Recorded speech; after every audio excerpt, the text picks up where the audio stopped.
dedicated to Eastern and Southern Kentucky. This is WYMT Mountain News at 11. Good evening, I'm Steve Hensley. A West Virginia state trooper was shot and killed. The suspect, we have just learned, is in custody.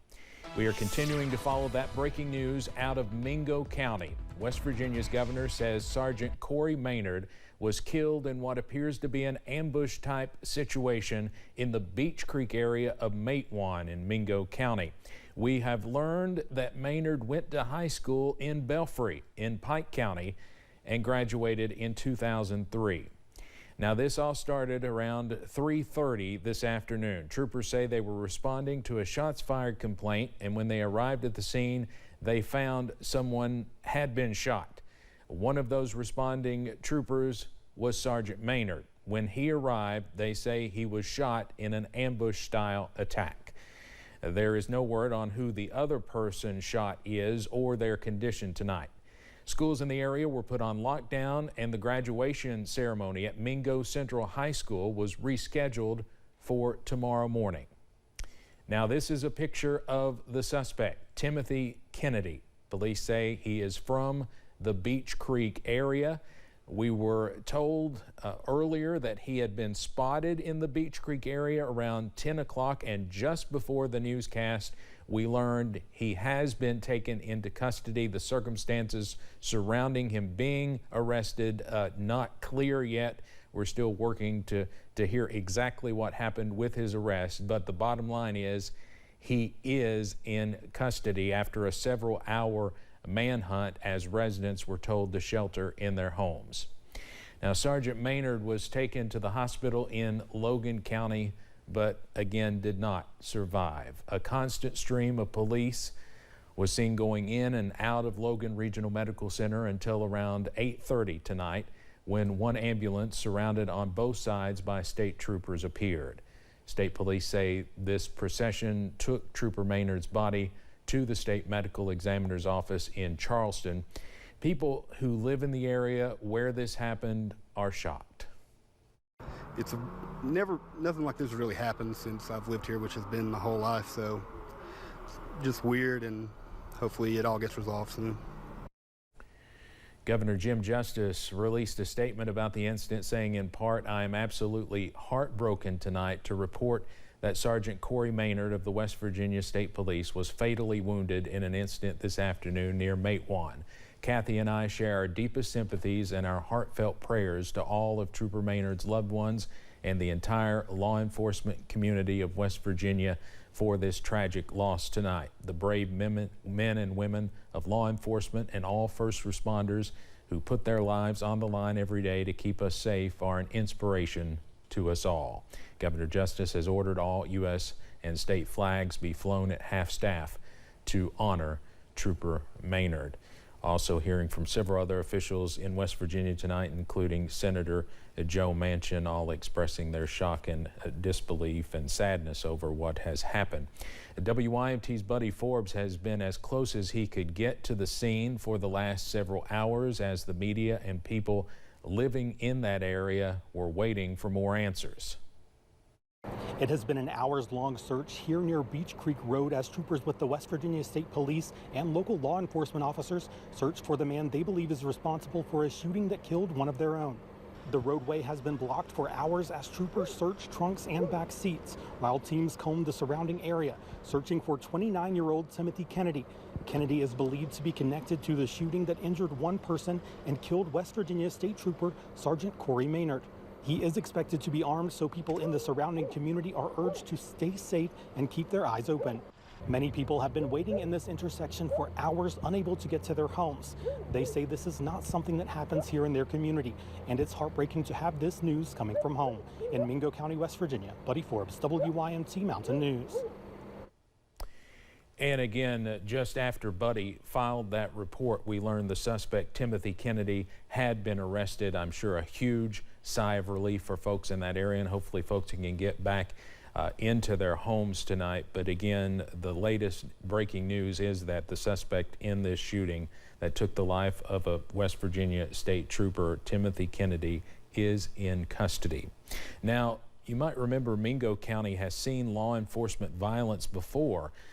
It was a little more than 10 years ago when police say Tennis Maynard shot and killed Mingo County Sheriff Eugene Crum while he ate lunch in his cruiser. The incident happened in April 2013 in downtown Williamson. In 2015, a judge ruled Maynard was incompetent to stand trial, and the last information we could find about him was that he was expected to spend the rest of his life in a mental facility. Today's shooting also comes nearly 1 year after a deadly ambush in Floyd County. Late last June, on June 30th, 3 officers and a police canine were killed in the Allen community. Prestonsburg Police Captain Ralph Frazier, Floyd County Sheriff's Deputy William Petrie, Prestonsburg Officer Jacob Chaffins, and K-9 Drago were all killed. 4 other officers were injured. Lance Storrs was arrested for those crimes but later committed suicide while awaiting trial. Weather-wise, it has been a rather calm evening all throughout the mountains. We continue to see the quiet weather outside. Here's the view from Buffalo Mountain in southern parts of Perry County. Mid-60s. We've cooled nicely after a warm day out there, but some folks still dealing with temperatures in the 70s. There's the view from Pikeville, where the temperature currently sits at 73 from our Pikeville Medical Center camera. A warm day out there today. 86 Jackson Hazard. Same thing Prestonsburg. 88 was a popular number in portions of the Cumberland Valley. That tied a record at London today. First set back in 1980 and also tied back in 1998. Middle 60s in many parts, still upper 60s where they're celebrating the end of the second night of the Polk Salad Festival there in Harlan at 68. Still mid 70s up in Jackson. We'll continue to see quiet conditions on First Alert Pinpoint Doppler tonight. Your breakfast forecast is looking mild as we head into tomorrow. Another toasty day ahead. Temperatures in the mid 60s to start. I'll have the details on when we could see a couple of showers in just a few minutes. Steve? Evan, thank you. President Biden addressed the nation tonight about the bipartisan bill that raises the nation's debt ceiling and cuts spending. The legislation allows the U.S. government to pay its bills, averting a default and potential economic crisis. CBS's Natalie Brand is at the White House with the latest. Passing this budget agreement was critical.